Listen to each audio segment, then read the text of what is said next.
So as mentioned in the previous video, let's now look at pin bars. So in our previous video we looked at engulfing candles,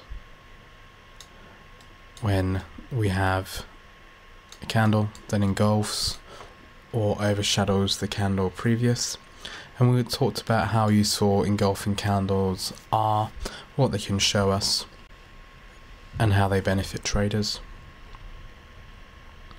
So let's now look at a pin bar. A pin bar looks something like this.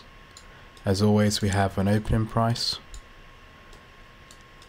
and a closing price, which forms our body. The characteristic of a pin bar is a large wick in one particular direction. So let's look at some pin bars with real price data. We have a big one here. This is the 4-hour chart of the pound against the dollar, which I've used in all of the videos.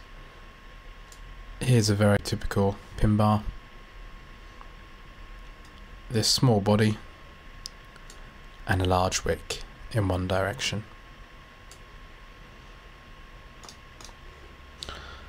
Now, what are pin bars telling us?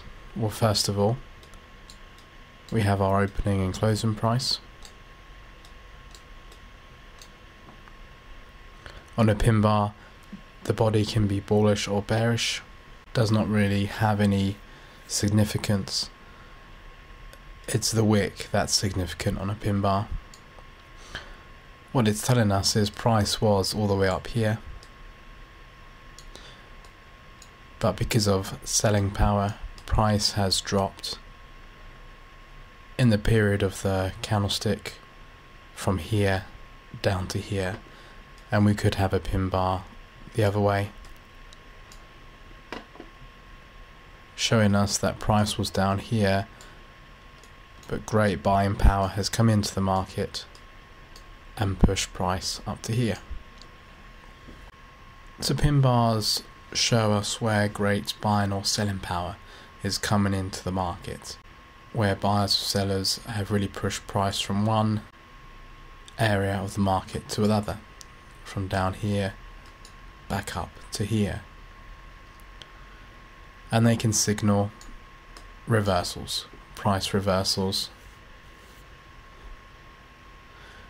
and I'll give you some demonstrations of this. So once again, let's use the same data. And let's take that big pin bar I used for an example. Price is uptrending.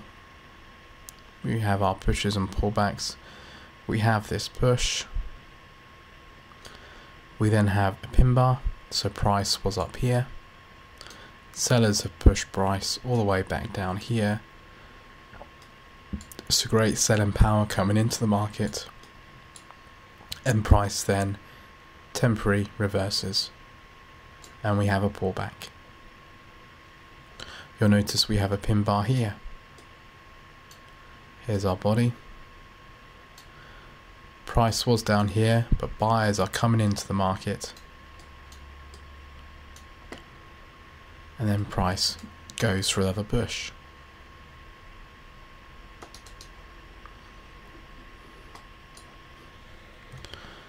We have another pin bar just here. Price pushes on the upside, we pull back, and we have our pin bar. Here's our long wick. Price was down here and has been pushed back up to here,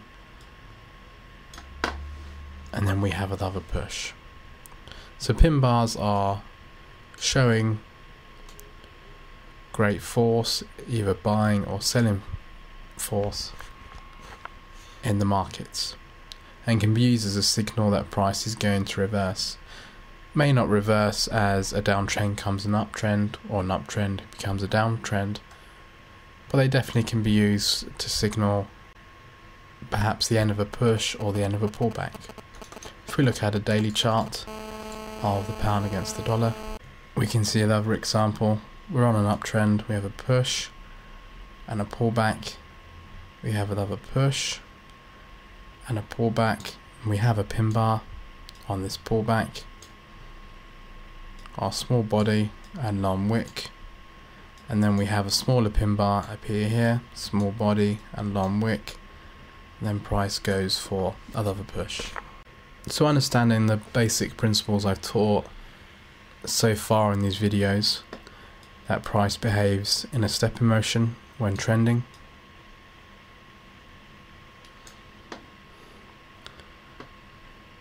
and how to use this pattern to identify when a trend has come to an end. Also how to read Japanese candlesticks, more specifically engulfing candles.